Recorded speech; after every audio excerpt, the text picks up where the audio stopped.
ಮಹೋನ್ನತದಲ್ಲಿ ದೇವರಿಗೆ ಮಹಿಮೆ ಸಲ್ಲಲಿ.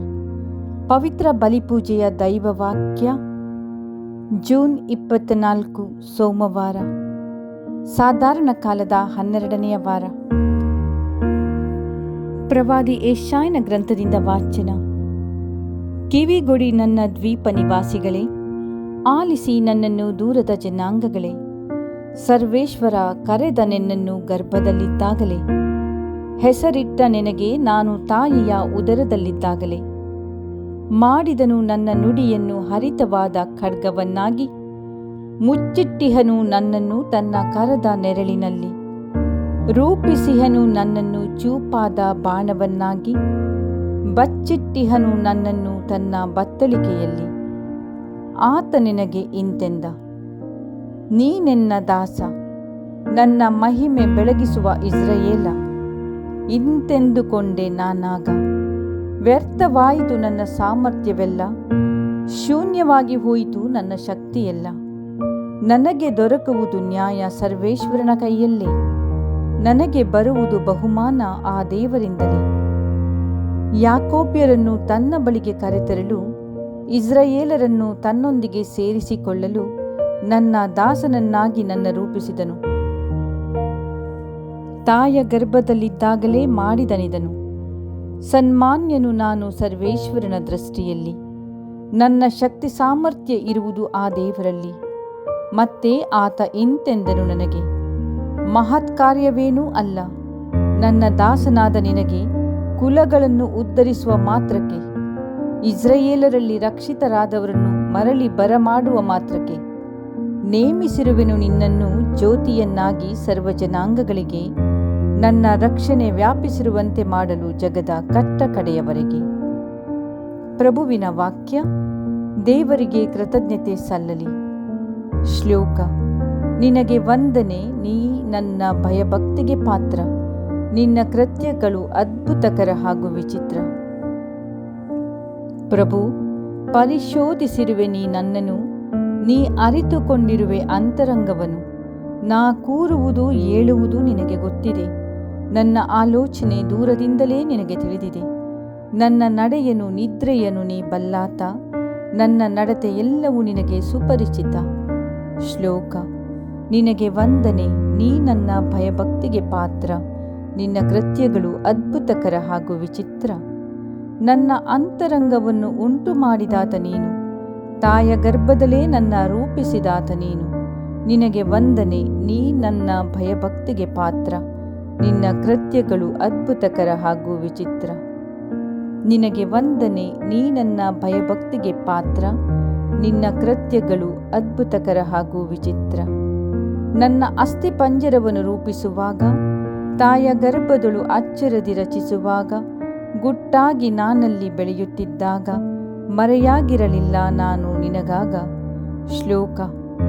ನಿನಗೆ ವಂದನೆ, ನೀ ನನ್ನ ಭಯಭಕ್ತಿಗೆ ಪಾತ್ರ, ನಿನ್ನ ಕೃತ್ಯಗಳು ಅದ್ಭುತಕರ ಹಾಗೂ ವಿಚಿತ್ರ. 2ನೆಯ ವಾಚನ. ಪ್ರೇಷಿತರ ಕಾರ್ಯಕಲಾಪಗಳಿಂದ ವಾಚನ. ಪೌಲನು ಉಪದೇಶ ಮಾಡುತ್ತಾ ಹೀಗೆಂದನು, ದೇವರು ಸೌಲನನ್ನು ತ್ಯಜಿಸಿ ದಾವೀದನನ್ನು ಅರಸನನ್ನಾಗಿ ನೇಮಿಸಿದರು.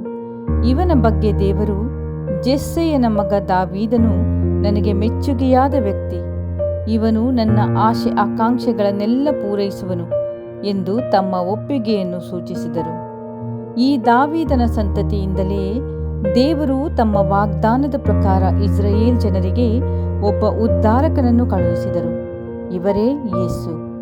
ಇವರ ಆಗಮನಕ್ಕೆ ಸಿದ್ಧತೆಯಾಗಿ ಪಶ್ಚಾತ್ತಾಪಪಟ್ಟು ಪಾಪಕ್ಕೆ ವಿಮುಖರಾಗಿ ದೇವರಿಗೆ ಅಭಿಮುಖರಾಗಿ ಸ್ನಾನದೀಕ್ಷೆಯನ್ನು ಪಡೆಯಬೇಕೆಂದು ಯೋಹಾನನು ಇಸ್ರಾಯೇಲಿನ ಎಲ್ಲಾ ಜನರಿಗೆ ಸಾರಿದನು.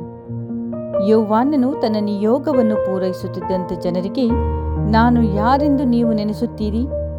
ನೀವು ಎದುರು ನೋಡುತ್ತಿರುವ ವ್ಯಕ್ತಿ ನಾನಲ್ಲ, ನನ್ನ ಅನಂತರ ಒಬ್ಬರು ಬರುವರು, ಅವರ ಪಾದರಕ್ಷೆಗಳನ್ನು ಬಿಚ್ಚುವುದಕ್ಕೂ ನಾನು ಯೋಗ್ಯನಲ್ಲ ಎಂದನು.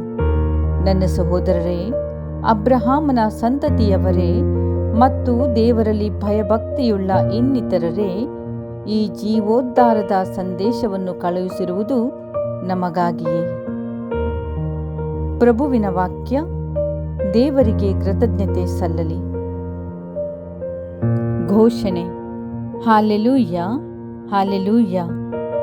ಸುಕುಮಾರ, ನೀನೆನಿಸಿಕೊಳ್ಳುವೆ ಪರಾತ್ಪರನ ಪ್ರವಾದಿ. ಸರ್ವೇಶ್ವರನ ಮಾರ್ಗವನ್ನು ಸಜ್ಜುಗೊಳಿಸುವೆ, ಮುಂದಾಗಿ ತೆರಳಿ. ಹಾಲೆಲೂಯ್ಯ. ಸಂತ ಲೂಕನು ಬರೆದ ಪವಿತ್ರ ಶುಭ ಸಂದೇಶದಿಂದ ವಾಚನ. ಪ್ರಭು ನಿಮಗೆ ಮಹಿಮೆ ಸಲ್ಲಲಿ. ದಿನ ತುಂಬಿದಾಗ ಎಲಿಜಬೇತಳು ಗಂಡು ಮಗುವಿಗೆ ಜನ್ಮವಿತ್ತಳು. ಸರ್ವೇಶ್ವರ ಆಕೆಗೆ ವಿಶೇಷ ಕೃಪೆ ತೋರಿದ್ದಾರೆಂದು ಅರಿತುಕೊಂಡ ನೆರೆಹೊರೆಯವರೂ ಬಂಧು ಬಳಗದವರು ಬಂದು ಆಕೆಯೊಡನೆ ಸೇರಿ ಸಂತೋಷಪಟ್ಟರು. 8ನೆಯ ದಿನ ಮಗುವಿನ ಸುನ್ನತಿಗಾಗಿ ಅವರು ಬಂದು ಅದಕ್ಕೆ ತಂದೆಯ ಹೆಸರನ್ನು ಅನುಸರಿಸಿ ಜಕರೀಯನೆಂದು ನಾಮಕರಣ ಮಾಡುವುದರಲ್ಲಿದ್ದರು. ಆದರೆ ಮಗುವಿನ ತಾಯಿ, ಇಲ್ಲ, ಅದು ಕೂಡದು, ಅವನಿಗೆ ಯೋವಾನ್ನ ಎಂಬ ಹೆಸರಿಡಬೇಕು ಎಂದಳು. ಅದಕ್ಕೆ ಅವರು, ನಿನ್ನ ಬಂಧು ಬಳಗದವರಲ್ಲಿ ಯಾರಿಗೂ ಈ ಹೆಸರು ಇಲ್ಲವಲ್ಲ ಎಂದು ಹೇಳಿ, ಮಗುವಿಗೆ ಏನು ಹೆಸರಿಡಬೇಕೆನ್ನುತ್ತೀರಿ ಎಂದು ಮಗುವಿನ ತಂದೆಗೆ ಸನ್ನೆ ಮಾಡಿ ಕೇಳಿದರು. ಆಗ ಜಕರೀಯನು ಬರೆಯುವ ಒಂದು ಹಲಗೆಯನ್ನು ತರಿಸಿಕೊಂಡು, ಇವನ ಹೆಸರು ಯೋವಾನ್ನ ಎಂದು ಬರೆದನು. ಎಲ್ಲರೂ ಬೆರಗಾದರು. ತಕ್ಷಣವೇ ಅವನಿಗೆ ಬಾಯಿ ಬಂದಿತು, ನಾಲಿಗೆ ಸಡಿಲವಾಯಿತು. ಅವನು ಮಾತನಾಡಲು ಆರಂಭಿಸಿ ದೇವರನ್ನು ಸ್ತುತಿಸಿದನು. ನೆರೆಹೊರೆಯವರೆಲ್ಲರೂ ತಲ್ಲಣಗೊಂಡರು. ಈ ಸಮಾಚಾರ ಜುದೇಯದ ಗುಡ್ಡಗಾಡು ಪ್ರಾಂತ್ಯದಲ್ಲೆಲ್ಲ ಹರಡಿತು. ಕೇಳಿದವರೆಲ್ಲರೂ ಈ ವಿಷಯಗಳನ್ನು ಮನಸ್ಸಿನಲ್ಲಿಟ್ಟುಕೊಂಡು, ಈ ಮಗು ಮುಂದೆ ಎಂಥವನಾಗುವನೋ ಎಂದುಕೊಂಡರು. ನಿಶ್ಚಯವಾಗಿಯೂ ಸರ್ವೇಶ್ವರನ ಅಭಯ ಹಸ್ತವು ಈ ಮಗುವಿನ ಮೇಲಿತ್ತು. ಬಾಲಕನು ಬೆಳೆದಂತೆ ಆತ್ಮಶಕ್ತಿಯುತನಾದನು. ಇಸ್ರಾಯೇಲ್ ಜನರಿಗೆ ಬಹಿರಂಗವಾಗಿ ಕಾಣಿಸಿಕೊಳ್ಳುವವರೆಗೂ ಅವನು ಬೆಂಗಾಡಿನಲ್ಲೇ ವಾಸಿಸುತ್ತಿದ್ದನು. ಪ್ರಭು ಕ್ರಿಸ್ತರ ಶುಭ ಸಂದೇಶ. ಕ್ರಿಸ್ತರೇ ನಿಮಗೆ ಸ್ತುತಿ ಸಲ್ಲಲಿ.